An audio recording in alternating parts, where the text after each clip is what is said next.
Everybody remember this slide, this picture from National Enquirer, because it was a disreputable, journal. It's like that's the one on the left, by the way. Early 2000, hackers can turn your computer into a bomb. Well, luckily, journalism has progressed since then. We've become more educated, more aware. Except for the Telegraph, July 24th, 2009, terrorists could use the internet to launch a nuclear attack.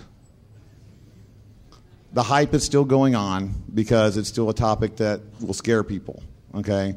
What this talk is going to be about is not going to be giving you the answers, sorry. It's going to be giving you hopefully some questions and stuff, that you can start a discussion on.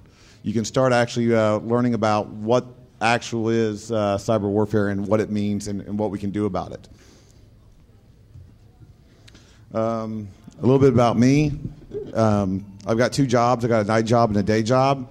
My night job is I'm the CIO Strategy One Solutions, pen testing company. We do penetration testing, consulting, incident response, corporate espionage. I've been an expert witness in a couple RI cases, against, not for, and also a couple of forensic analysis, some of the fun stuff. My day job is I'm the AVP of a major financial institution where I do incident handling, IDS monitoring, firewall monitoring, all the boring stuff. It's like, I say it halfway in jest because I've had a lot of exciting attacks and stuff, that have gone on during the workday that we've been able to respond to. And that's one I think is the key thing, is it's about having fun. I tell people, if you're in information security because, it's a good career choice, you're losing. Okay? It's like the other side's having a blast. We should too. And speaking of hackers, let's start off with one of the first ones that I know about, Sun Tzu. I tell people, when you want to learn how to cook, you go to France. When you want to learn how to paint, you go to Italy. When you want to learn how to do military strategies, you go to China. It's like that's where it's from. It's like 500 years ago, 500 BC, warfare was very simple in China, okay? I take all my guys with sharp, pointy objects. You take all your guys with sharp, pointy objects. You run at each other, okay? Whoever dies the most loses.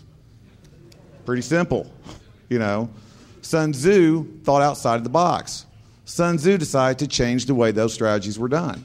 He would actually use the terrain to actually coerce the enemy or coax the enemy into terrain, into situations that would benefit him.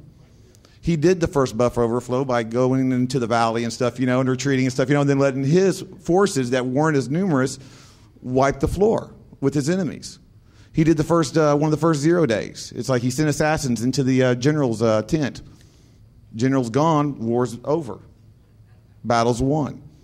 So it's like I think he's a hacker. So when I'm saying hacker, I'm not saying good hacker or bad hacker. I'm just saying hacker, someone who thinks it's outside the box. So I don't want to get up into the labels.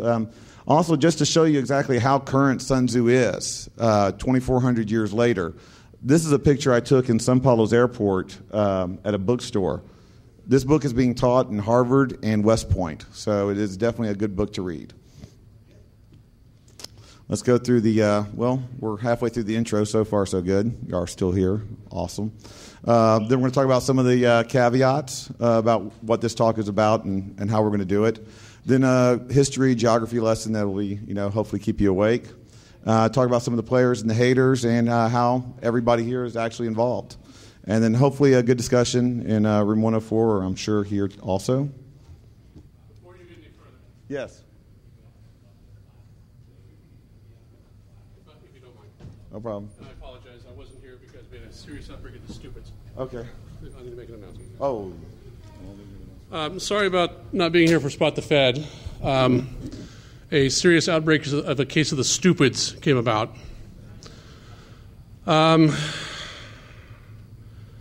It was just last night when I was telling hotel security that when I started at DEF CON 4 doing this, and the kids at DEF CON 4 were now bringing their kids to DEF CON, and how as a community and as a group we had matured past a lot of the dumbass things we used to do. Well, Murphy's Law, of course, had to be proved wrong. That, like I said, there's been a rash of an outbreak of the case of the stupids, where several people now are going to jail for felonies.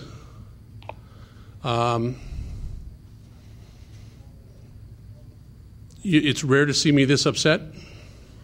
I generally am an even-tempered person. I'm now very, very upset. We are, for lack of a better term, a community or a family. I expect better of you. DEF CON 9 was our worst year in terms of things that happened.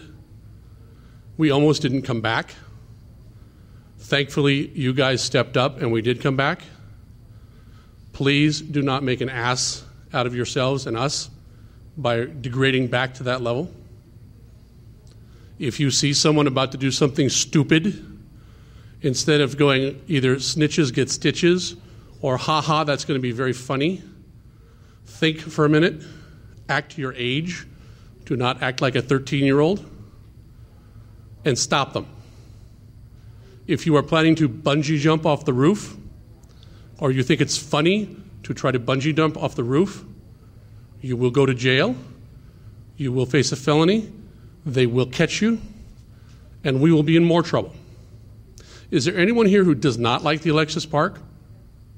Is there anyone here who would like to go to a hotel that's much worse than this? Please raise your hand. Because if you keep this up, we will not be here.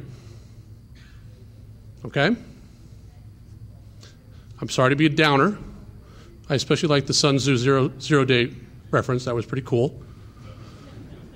I'm going to use that one myself, but I'm not going to credit you.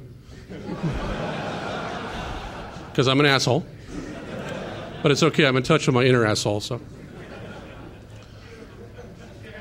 Don't agree too vehemently there, guys. Thank you. And no, TMI is pictures, and I'll be happy to provide them. Just for you. Your own personal hell.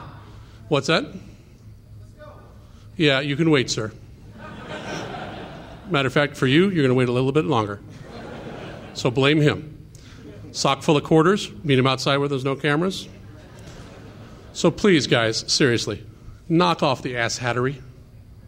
Okay, there's another incident where the fiance's in tears and the guy's walking out of here in handcuffs. He's going to spend at least 2 days in jail because they won't arraign him until Monday. And that goes for anybody else here. If you go to jail tonight, you're not seeing a judge until Monday. And remember, this is a casino. The rules are different here. They're much more severe. Please do not put yourselves or us in a position where they don't want us here. It just takes one asshole to screw it up for the rest of us. Okay? Thank you for your time.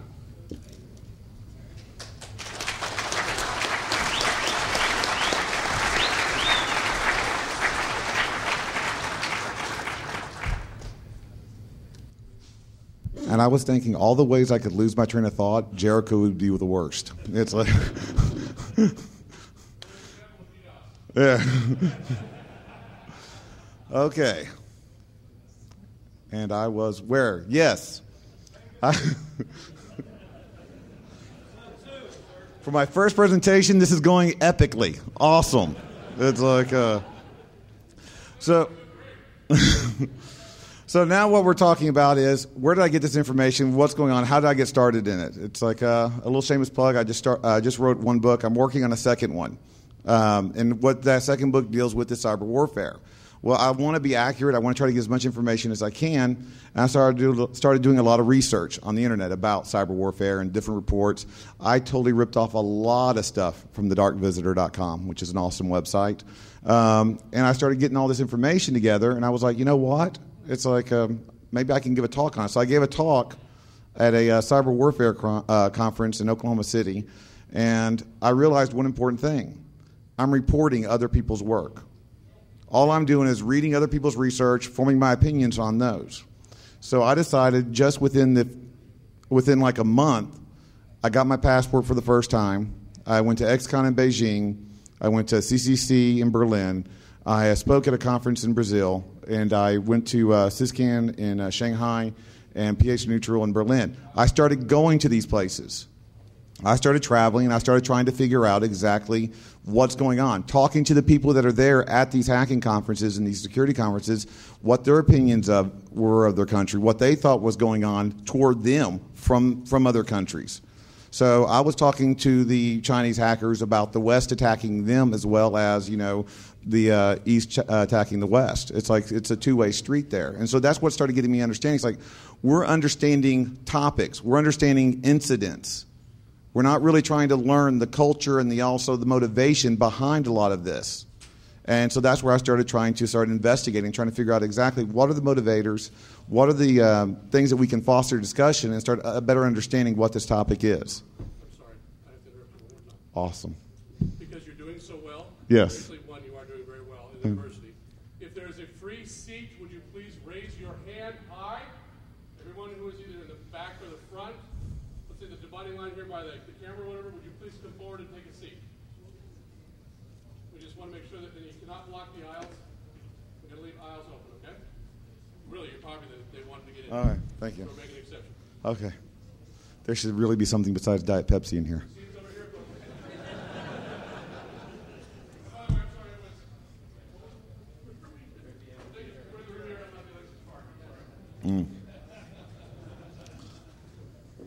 And we're back. So one of the things I also want to make sure that there's a good caveat about, okay? This is my perception. This is my perspective from my experiences and the research that I've gathered, okay? I tell people you take a diamond, you take that one facet, you hold it up to your eye, you're getting a distorted view. You're not getting the whole picture. It's going to be distorted. If you really want to appreciate the beauty of a diamond, you have to look away from it and look at all the facets. So I'm not saying I have the only facet. I'm not saying I have the only perception and that my case is this is the way it works. You have other evidence, you have other perceptions, you have other experiences that helps bring this together. And that's another key thing. We all have to get all the facets communicating and stuff, so we can understand the picture a little bit better. Now let's start off. When I travel, I think this is a universal fact around the globe. We all have those cities that are out in the countryside. You know your neighbor. You keep the doors unlocked. It's like your kids can go out and play and everything will be fine, right? It's like a nice little wholesome little town. Well, guess what? You put your computer on the internet in that nice little wholesome town, your neighbors are Paraguay, China, Russia, the U.S., Canada, and they don't always like you. It's like you're an opportunity for a resource, for either political motivations, for criminal motivations, basically usually just money because they like sending spam. But that's what it's about. You're a number. You're no longer geographically fixated to one spot. You're now sharing bandwidth with the rest of the world, okay? That's one big global pool, and when one person pees in it, everybody's going to feel it.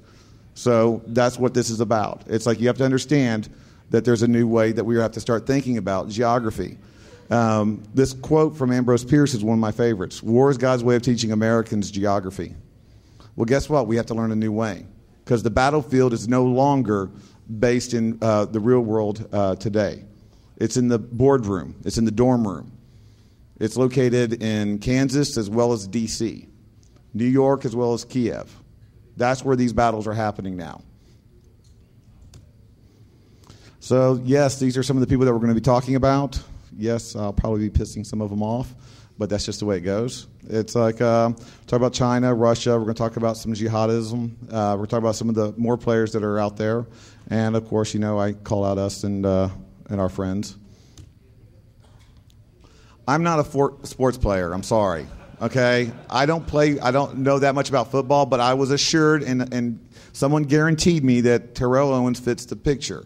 He's very talented. He does very well, but he's got a very big attitude people like to, knock on. Am I right? Is that correct? Okay, good. That's awesome. Because that's China. It's like very talented, very good at what they do, and people like to hate on them, and they've got a very bad attitude sometimes. What I'm talking about here, though, is I want to start off with the definition of the Red Hacker Alliance. Everybody's familiar with the DC network, right? You're all part of DC something or other. Your area code, DC 405, DC 214, DC 4420. Okay, well, that's what this is about. The Red Hacker Alliance is exactly like that. They're DC groups, so to speak. They're online communities of hackers in China. Well, what happened, and we'll get to that in a little bit later, is that they started to form an alliance. Say DC 405's got a problem, something's going on. They put out the message that they're having trouble. DC 4420 decides to join them in that cause. DC 214 decides to join them in the cause. And so instead of having one little group, you now have an army of people going after attacking websites or doing what the purpose is of that goal. And when you're talking about the Chinese and the Red Hacker Alliance, you're talking during a mobilization over 1 million people. Okay? We're not talking about all uber elite hackers coming after you. Okay? If I get shot with one BB gun, I'm going to get pissed. Okay? I get shot with 1 million, the effects are going to vary. Okay? And that's what this is all about. So it's like you also have to understand it's also about the numbers. But now let's get into some of the other things that we don't talk about that much. The culture. We always hear about China. It's like, but we don't really take time to really understand some of the stuff about China. A lot of the attacks, I think, are starting to lessen right now. It's like this last year, it's like you haven't heard that much in the news about the Chinese attacking here or the Chinese attacking there. And one of my things that I learned while in my travels was one of the possible contributing factors is very simple. This is the year 6521. The Chinese have 2 astrological calendars. Those 2 calendars together form a 60-year cycle, which this is the ending of. So it's a very time of of change, of things going one way or the other. Well, the ill omen part of this is 521. 50 years ago, the Dalai Lama was asked to leave. It's like 20 years ago, there was a small incident in a square in Beijing. And 10 years ago, the Falun Gong was outlawed in China. So those omens coinciding with what's going on, maybe we need to think about exactly why Green Dam's being formed now. Why are they shutting down these social sites? October 1st is the 60th year anniversary of the ascension of Mao. So they're maybe a little nervous. They're trying to get everything, their ducks in a row. Also, you have to ask yourself, if a hacker's trying to lay low now, at the beginning of the new Chinese New Year next year, what are they going to unleash? What are they going to bring out and stuff out of the toolbox that they've been waiting for? That'll give you a comforting thought right there on that one. Another thing that really totally torques me, okay? That picture on the left is not China. That's not China. That's like saying a whole picture of America, that's America. Okay, what about the Yankees and the Southerners and the East Coast, West Coast, the whole Tupac-Biggie rivalry? Come on. It's like, it's a multifactorial, multicultural country. If this country's multicultural, it's like, why aren't the others? In China, on the right, that's China. Multiple provinces, different languages, different cultures within those. And another little interesting fact, Shanghai hackers love hacking Beijing hackers. It's awesome for them because they compromise those Beijing hackers' computers, form their botnets, take over their botnets, and then they lease those to other nation states, other criminal organizations, and then they're actually going in and you're getting an attack coming from China. There you go. Was that from China or was that from the person sponsoring the Chinese hackers and paying them? They don't care if it says it's coming from China because everybody likes to say that their attacks are coming from China.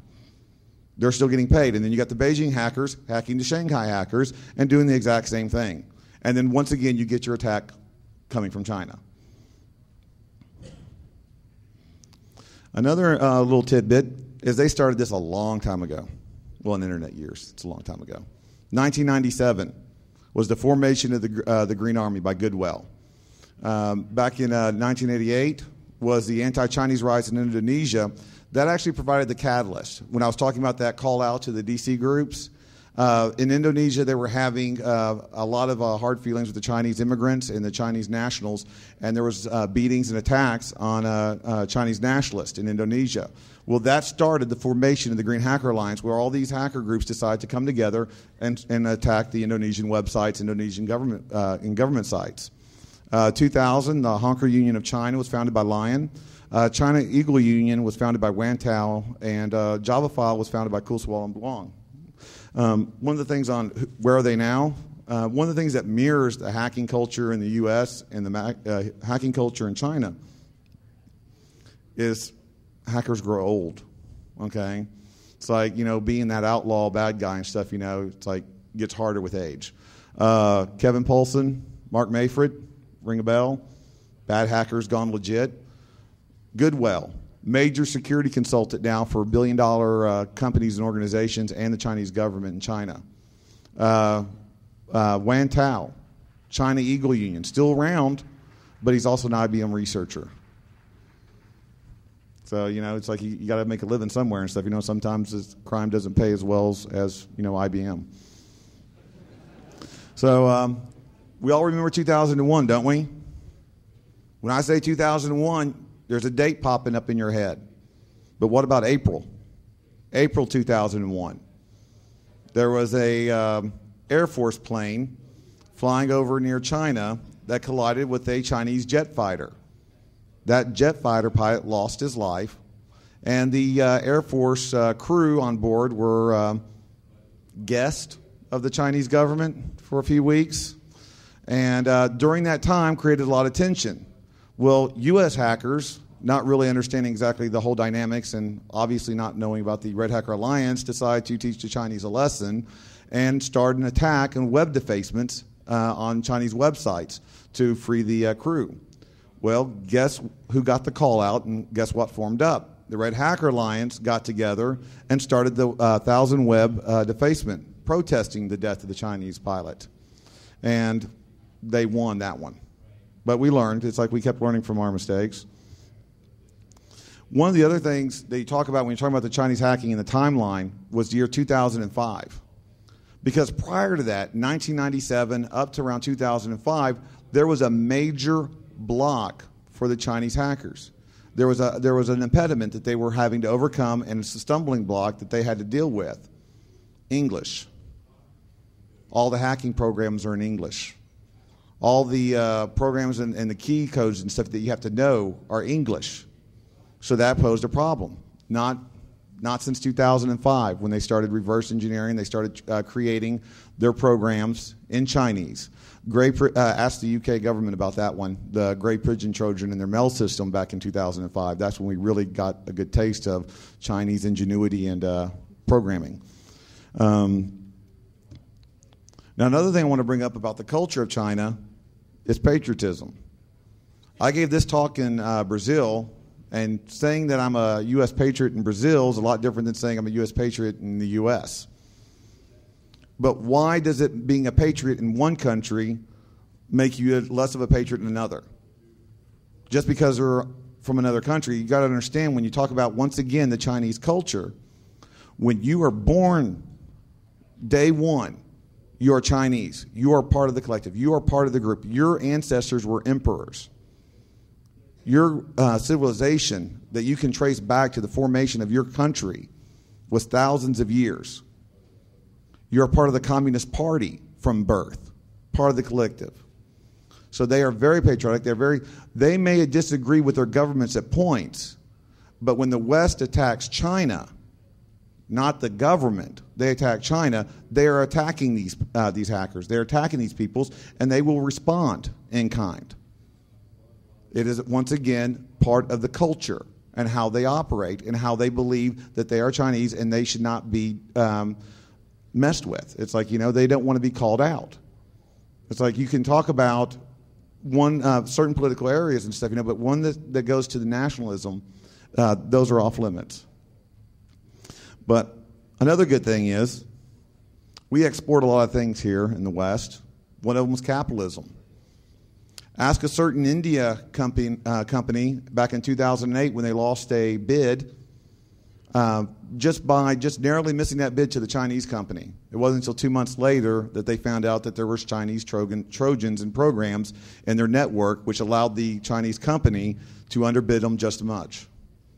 And before you start going and saying how bad the Chinese are about corporate espionage, it's like, where's the French people in the room? Oh, there you are.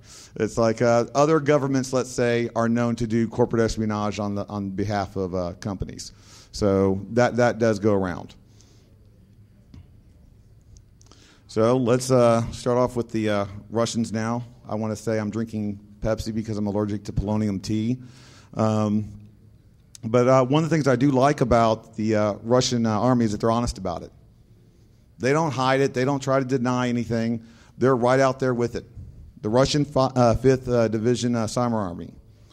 Their military budget, $40 billion U.S. altogether. The global rating, tied at number 4. One of the key things is that their global warfare budget is $127 million offensive. Okay, come on, that's on the books. You're looking at least $2 billion off books, right? It's like, I know there's some feds in here, and you know that's true. So let's look at some of the toys they've got in their little play chest. Large advanced botnets for DDoS and espionage. Botnets, DDoSs. I wonder if they've used that recently. How about electromagnetic pulse weapons? Non-nuclear, thank goodness. Advanced dynamic exploitation capabilities, wireless data communication jammers, trying to stop the flow of information. Their cyber weapons capabilities rating is advanced. They know what they're doing. And they've got 23 million computers and DSL connections to do something with it. I believe that if you give a cyber warfare talk now, it's the cardinal rule that you have to mention Estonia at least once. So I'm mentioning Estonia. It's like, but not just for the sake of being a good cyber warfare talk, but also because of the fact that we have to understand one important thing. Why? Instead of the technical and the political motivations, it's like, I've got a theory. My perceptions, the way I look at it, the way I see it. Say I'm a major, country, a very large country, and I've got to build a budget, say, of $120-something million a year to build all kinds of really cool TDOSs and tools. Well, what's the use of having toys if you can't play with them? How are you going to test them? How are you going to get them in a real-world scenario? Well, how would you like to actually attack, say, another major country, like the U.S., 5 to 10 years from now? A country like the U.S. in 5 to 10 years would have voting online. They have all their bill pays online. They'd be a very internet-connected community. It's like mostly all their government facilities and stuff, are done through the internet and connected through the internet. That would be great to be able to try to attack, a country like that 5 to 10 years from now. But how do you do it now? How do you see what the tools would react now? Well, in Estonia in April, and oh, by the way, you may not know about Estonia, but here's a couple of facts. They're one of the most wired countries in the world. They do all their voting online. They do all their bill pay online. Their government's highly connected. Their leader said that the internet is a basic human right. Some would even say they're where America is going to be in 5 to 10 years. But I'm sure that's coincidence. Let's keep going. So there was a statue. It got moved. It got upset. That was opportunity. What happened afterwards may or may not have been government motivated. Those may have been some tools coming out of the toy chest to be used in taking notes over and see what worked and what didn't work. But you can't just do one beta. Let's talk about beta 2.0. Let's talk about Georgia. Okay, one of the key things that we learned in Estonia is a highly cyber attack is not going to be totally as effective unless you mix a little, couple bombs and tanks in there. It's like it's about communication. That's the reason why I really don't like the term cyber warfare, and yes, I know I use it very frequently. It's information warfare. That's the actual target. If I can deny my opponent information, if I can get information from my opponent he does not know that I have, or if I can disseminate false information. That's how battles are won. That is how wars are won. From the dawn of history, usually the wars have been hinging not just on the body count, but the information that is vital to create those plans and carry out those attacks. So what do we have there? We had actual attacks on television stations and cell towers in the real world. At the same time, distributed denial of services attacks were happening to those same outlets. There was a coordinated attack. No, I do not have the graphs. I know people that do, and I can tell you who they are later. But they're out there where you can actually see the kinetic attack with the non-kinetic attack almost happening simultaneously. That was government-sponsored. That was an attack to see exactly what else can we do with these toys. Now let's go, where's 3.0 going to happen? Kazakhstan might know. And another thing is, before you start talking and saying it's like, well, this is preposterous, it's like, how would a major country deal with this? It's like, why would they do things like this? Are they really capable of doing that? Are they really capable of actually attacking another nation like that and feeling the repercussions and stuff, of the UN and all these other governing bodies that, say no. Got gas? Russia cut the natural gas pipeline to Europe in January. Natural gas, for heating, might help keep you warm. They cut the gas because they could. That didn't take balls. I don't know what did. Okay? That's the kind of country, that stuff, that might be capable of doing a couple online attacks and stuff, and seeing what they can get with it. This is my don't fatwa me slide. Okay? It's like, because quite frankly and stuff, I want to understand that once again, looking through those different facets, sometimes we narrow our facets to just one specific part of a religion and say, that's the religion. That's like from the West, if you're from outside the United States and you're watching television and you see some of these churches that are doing church bombings and they're doing all these signs that say, God loves dead soldiers, the U.S. can go to hell. Is that Christianity? I don't think so. It's one facet. That's one extreme.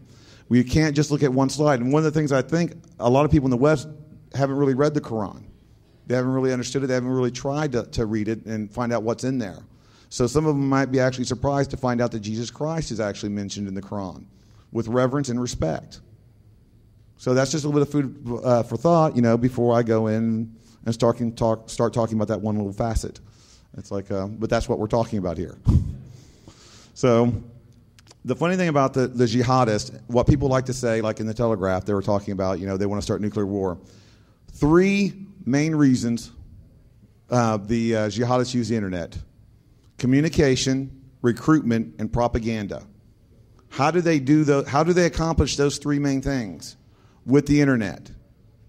So when we talk about these online attacks and how they want to bring down the internet, do we really think that they want to bring down the very means of their communication, propaganda, and recruitment? When you blow up a mall, okay, that's terrorism. That's terrifying, okay? When you take down Amazon.com, that's Black Thursday, okay? There is a difference with that. You have to understand the difference. And also, yes, cybercrime they are starting to fund more cybercrime. They are starting to actually get more involved with the cybercrime and trying to get money off of that. You know what the biggest trade that the jihadists are using to fund themselves with? Who said that? Fed. Okay. I'm helping you guys out here, okay, because the last one went so bad. Okay. So, yes, it's the drug trade. They feel that drugs are haram, which means forbidden. So what better way than to grow something and distribute something that kills the infidels and then use the money that they give you for that privilege to kill more infidels? I mean, that's, win-win situation for somebody. It's like, I still don't understand the virgins, but that's a whole other thing. Okay. Now let's talk about some other guys, because I really thoroughly want to piss off mostly every industrialized nation before I'm done. So let's talk about South America. Brazilian hackers, pretty cool. They're really good. You guys rock. It's like, but Brazil hacking's not criminal. It's not sexy. It's not an outlaw thing. It's like, so you got mostly Brazilians hacking. Brazilians are not actually going after nation states trying to topple them. The Eastern Europe, I talked about, a little bit before about how we export things. We exported movies. Okay, we're real good. The West is real good at exporting movies. Well, we shipped a couple good movies over there. The Godfather, Scarface, Goodfellas. Great entertainment unless you use it as a training video. Okay? And that's exactly what the Eastern Europeans like. Good ideas. Now they brought that into, online 2.0. So, they'll hold they'll ransom your files. They'll whack your website. They'll do some drive-by malware on you. Okay? They're learning, and they're still doing the physical real world, so that's all I'm going to talk about them too. So, but once again, the reason why we're not talking about too much about them is because, crime's not that much of warfare unless it's actually intended for that part, and it's really hard to tell. But one prediction that I do have, within the next 5 to 10 years, every major industrialized nation will have a cyber warfare unit. We protect our food supply. We protect our trade routes. We protect our borders. Why not our bandwidth? When our economy and our government and our country runs on the internet, why wouldn't we protect those?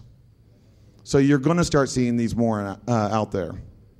And speaking of Agent X and the non-North Korean DDoS, I like to call it, is exactly one of the formations in the testings and the evolution of cyber warfare, of informational warfare, because this was informational warfare.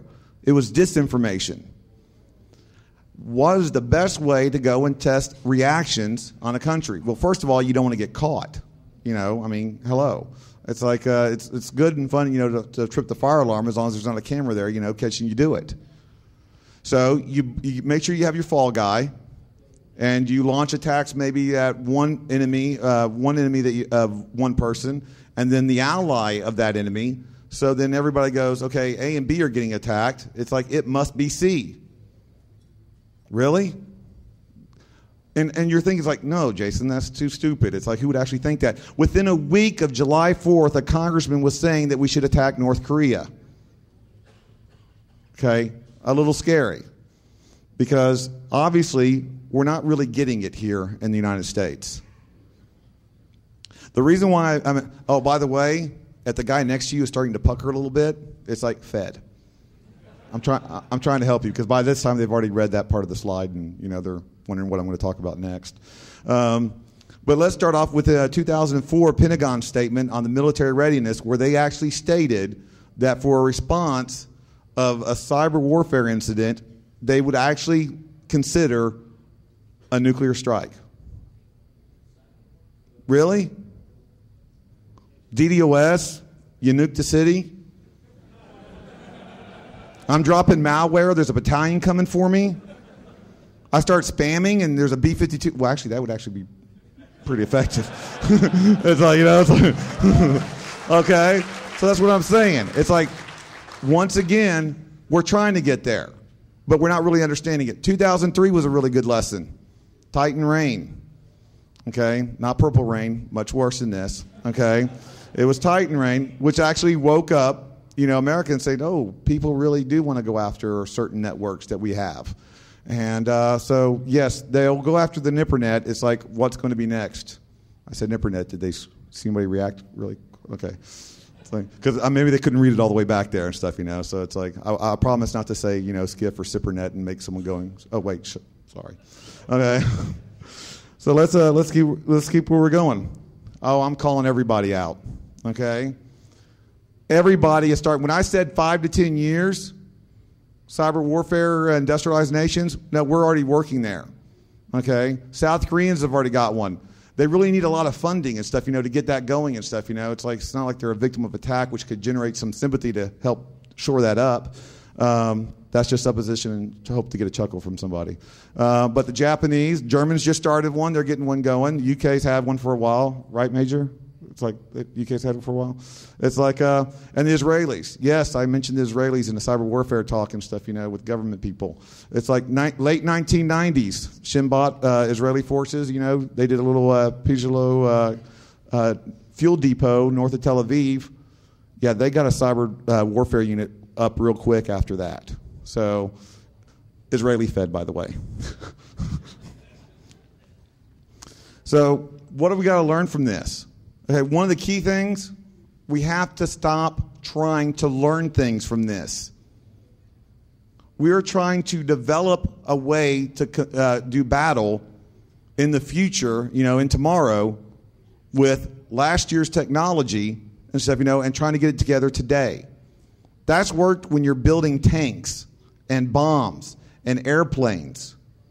We're not talking years now, we're talking nanoseconds.